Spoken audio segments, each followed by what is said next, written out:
Good day. I'm Dr. T, and welcome to the live stream. So today, this is usual Tuesday live stream, and hey, semester's over. Well, the core of the semester is over, at least for my school. So this is 2020 with COVID and whatnot. We decided, by we, I had no part in this decision at all. Although I do think it was actually a good idea. Stressful, but good. To start class early, run through without a break. So we got no fall break. We're not going to get a spring break in the spring. And then on Thanksgiving break, Thanksgiving and our winter break all become one break. School's going to start later up, and then we'll run through with no spring break. Obviously, no idea what 2021 is going to bring. Yeah, just looking at the news going, ugh. Happy to see vaccines are coming online. Wish they would be coming online a lot sooner. Not so happy to see that apparently they have a little bit more side effects than usual, albeit I'm hearing it's still less than some of the shingles vaccines. So it's, they're not horrible, but it's definitely there. Definitely better than getting corona. I can say that from experience. Well, I can't say that experience in the vaccine, but I can say it from getting corona. I had a mild case and it was not fun. Definitely, though, it was a mild case. So I had friends who really got it. But yeah, so back on to class, etc. So a couple of things. One, for any students who are new, who are not used to the way the semester ends, essentially. So at least at my school, and I think this is basically standard for most schools. Obviously, the actual date is dependent on the school. The school sets the dates. But once the last day of classes has happened, which for me, that was today, the semester is basically over. And so then office hours and other things, also end with that. And so we transition into finals week. So if you are looking for office hours, etc., shoot emails. The whole schedule gets changed. Hey, so I have a question in the box. Let's see. Ooh, yeah. So, okay. So this one is going to one of my questions for a test in my ISI class, or the physical sciences, primarily for teaching majors class. I will address that on the next live stream. So because the test actually ends in 5 hours, just in case, I will address that in the next live stream, and I will make a note of it to do so. But until then, yeah, I because the test is still ongoing, so I don't want to advantage anyone or disadvantage anyone. But yeah, so that class, we are finishing up with astronomy, etc. Okay, so for any of my students, if you need to meet with me, feel free to send me an email. We can WebEx, we can do this, that, and the other thing. I will be doing at least one more live stream next week. Anyways.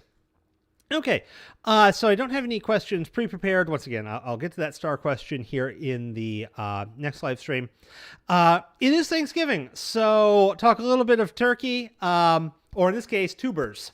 So this guy's sweet potato and popular Thanksgiving dish. A couple quick points kind of from a chemist, as well as someone who eats sweet potatoes. They're delicious. They're definitely on the menu for Thursday. So, sweet potato. One, you can do like anything to this guy you do to a normal potato. Just about. I don't know if sweet potato salad would work. But mashed sweet potato, delicious. Fried sweet potato, delicious. If you're just doing a good old-fashioned sweet potato bake, that's kind of the classic one. Pro tip. Cook it well. So sweet potatoes, they get the name because they've got a bit more sugar in there. They've actually got less starch. At least that's my understanding. So overall, the actual sugars is a bit of a balance. They're supposed to be a little bit healthier for you. Whether or not they are, I'm not for sure. But then again, a normal potato is basically pure starch, nothing else into it. So the trick on the sweet potato is you cook it a lot. So put it in the oven like 350. You want to go over 160 Celsius, which is 320 degrees Fahrenheit. And by doing that, you're going to get above the caramelization temperature. You're doing thermal degradation of the sugars. And you want to do that. You want to be taking the starches and even things like sucrose, your disaccharides, polysaccharides. You want to break them apart. And you're going to do so with heat. Now, you're going to do kind of two steps here. One, you're going to start breaking them apart, and that's, your heat's doing that. And then they're going to react either just from thermal degradation or react with water, etc. And they're going to start making some flavor molecules. This is going to do two things for you. One, the sweet potato is going to get much sweeter. You don't need brown sugar and marshmallows if you cook it enough. If you need brown sugar and marshmallows, you have not cooked your sweet potato enough. So cook it longer until it's like completely mush. So you really want to cook it, and it's going to start having this brown goo coming out. That's the caramelized sweet potato. That's the deliciousness. It's almost like a syrup coming off of your potato. And then the other thing the caramelization does is it starts making smaller flavor molecules that don't really have meaningful nutritional effects, but they taste really, really good. So if you are doing sweet potato this fall, I strongly encourage you, wrap that guy in some foil, put it in a glass baking dish, or a baking dish. It doesn't have to be glass because this thing is going to make a mess if you're not careful. And then bake that thing for like over an hour. When you pinch it with some tongs, it should feel like you are pinching, foil with kind of a goo into it, like mashed potatoes. It should be really easy to pinch. And then that way, it's going to be nice and caramelized, assuming you baked it at a reasonably high temperature. Much, much sweeter and absolutely delicious. So if you are doing sweet potato, strongly encourage you on that one. Otherwise, that's kind of the high points for this live stream. Definitely not the longest one. We are wrapping things up. So kind of the last part is, hope you have a wonderful Thanksgiving. Hope you stay safe, nice socially distanced. Unfortunately, this is 2020. I'll be glad when this is over. But have a wonderful Thanksgiving. Have a wonderful holidays, because all of a sudden this is, Thanksgiving just got clumped into the holidays kind of thing. So yay. And with that said, have a wonderful day. I will see you around, if you're one of my students, at least on campus next semester, hopefully. If you're not, welcome to the channel and have a wonderful Thanksgiving.